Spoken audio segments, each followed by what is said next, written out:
Guys, welcome back to my YouTube channel. मैं हूं doctor Monika. आज मैं आपके सामने एक नई वीडियो लेके आई हूं जिसमें मैं डिस्कस करूंगी अस्थमा ड्यूरिंग प्रेगनेंसी। जी हाँ, अस्थमा जो है वो एक लंग्स डिजीज है, मतलब एक रेस्पिरेटरी डिजीज है। जैसे प्रेगनेंसी के दौरान हमारे शरीर में चेंजेस आती हैं, वैसे ही रेस्पिरेटरी सिस्टम में भी चेंजेस देखने को मिलती हैं। मतलब ड्यूरिंग प्रेगनेंसी क्या होता है कि डीपर ब्रीथिंग होती है, मतलब बहुत लंबी लंबी सांस ली जाती है। बिकॉज ऑफ डीपर ब्रीथिंग हमारा जो वेंटिलेशन जो होती है वो इंक्रीज हो जाती है।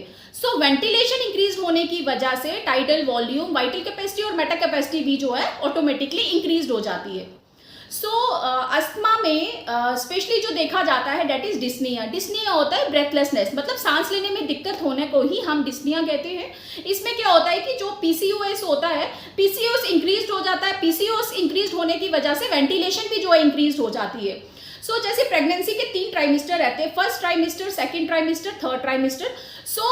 प्रेगनेंसी में 50% जो है अस्थमा का जो इफेक्ट है देखा जाता है in first trimester. Second trimester में भी 50% देखा जाता है और थर्ड ट्राइमिस्टर में 75% चेंजेस जो हैं वो रेस्पिरेटरी सिस्टम में देखी जाती हैं।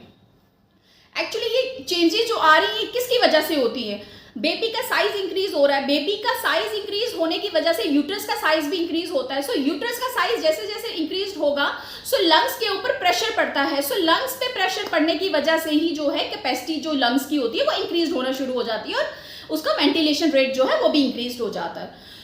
इसमें देखा क्या जाता है कि मोस्टली प्रॉब्लम कब होती है? जब एक प्रेग्नेंट लेडी जो है वो लेटती है, जब लेइंग पोजीशन में होती है, बिल्कुल स्ट्रेट जब लेटती है, तो तब ये डिस्निया की प्रॉब्लम जो है मोस्टली देखी जाती है। इसका कोई पर्टिकुलर ट्रीटमेंट जो है रिक्वायर्ड नहीं है, सिर्फ एक रिकमेंडेड पोजीशन जो है सबसे इंपॉर्टेंट है। मतलब इसमें पोजीशन बताई जाती है कि अगर आपको पता है कि अगर आप स्ट्रेट लेटे हो, आपको ये प्रॉब्लम हो रही है, तो आपने अपने हेड के नीचे प्लस शोल्डर के नीचे पिल्लो ले लो, तो आपको काफी जो हद तक जो है बेटर फील होगा।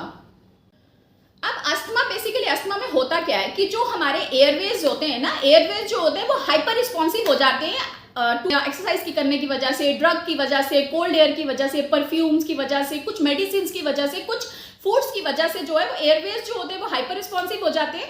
एयरवेज के कंस्ट्रक्ट होने की वजह से जो है प्रॉब्लम्स जो है देखने को मिलते हैं। अब प्रेगनेंसी के दौरान अगर आपको इस अस्थमा से अगर आप सफर कर रहे हैं तो उसमें क्या क्या चेंजेस देखी जाएंगी? सबसे पहले जो है डिस्निया, दैट इज ब्रेथलेसनेस, कफ देखा जाता है, व्हीजिंग साउंड्स होने शुरू हो जाती है, चेस्ट टाइटनेस हो जाती है। व्हीजिंग होता है मतलब सीटी, जैसे सीटी बजती है ना, वैसी आवाज जो है वो निकलना शुरू हो जाती है। अगर तो आपका अस्थमा अगर आपको ड्यूरिंग प्रेगनेंसी हुआ है या प्रेगनेंसी से पहले है, अगर वो कंट्रोल्ड है तो आपको उसका प्रेगनेंसी पे कोई भी इफेक्ट नहीं होगा। बट अगर आपका अस्थमा जो है वो अनकंट्रोल्ड है, वो कंट्रोल्ड नहीं हो रहा है, तो उसका आपका प्रेगनेंसी पे बहुत ज्यादा इफेक्ट पड़ता है। जो सबसे इंपॉर्टेंट इफेक्ट जो देखा जाता है that is preterm labour pains, मतलब आपको टाइम से पहले ही जो है लेबर पेन शुरू हो जाएंगी। प्री टर्म डिलीवरी मतलब टाइम से पहले ही 36-37 वीक से पहले ही जो है आपकी लेबर पेन शुरू हो जाएंगी और आपकी डिलीवरी हो जाएगी। उसके अलावा PROM देखा गया। PORM मतलब pre mature rupture of membrane, जो बैग ऑफ मेम्ब्रेन होता है वो पहले ही जो टाइम पे फटना होता है वो पहले ही रप्चर हो जाता है। उसके अलावा आ गया प्री एक्लाम्शिया। IUGR हो गया इंट्रायूट्राइन ग्रोथ रिटार्डेशन, मतलब बच्चे की जो प्रॉपर ग्रोथ होती है, प्रॉपर वेट जो है बच्चा गेन नहीं कर पाता।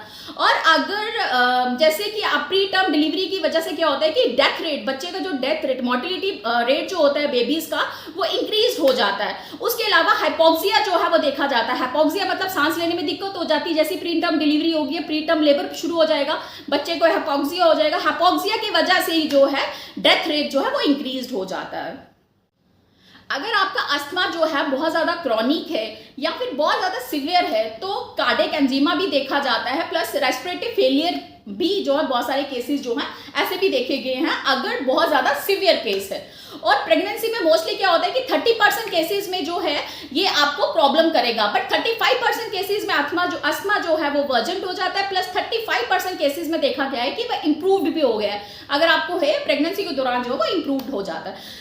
इसमें क्या रहता है कि बहुत सारे पेशेंट जो होते हैं अगर वो ऑलरेडी मेडिसिन खा रहे हैं तो जैसे ही वो कंसीव करते हैं तो अपनी मेडिसिन जो है या तो वो डोज जो है कम कर देंगे या फिर वो मेडिसिन अपने बिहाफ पे जो है वो बंद कर देते हैं।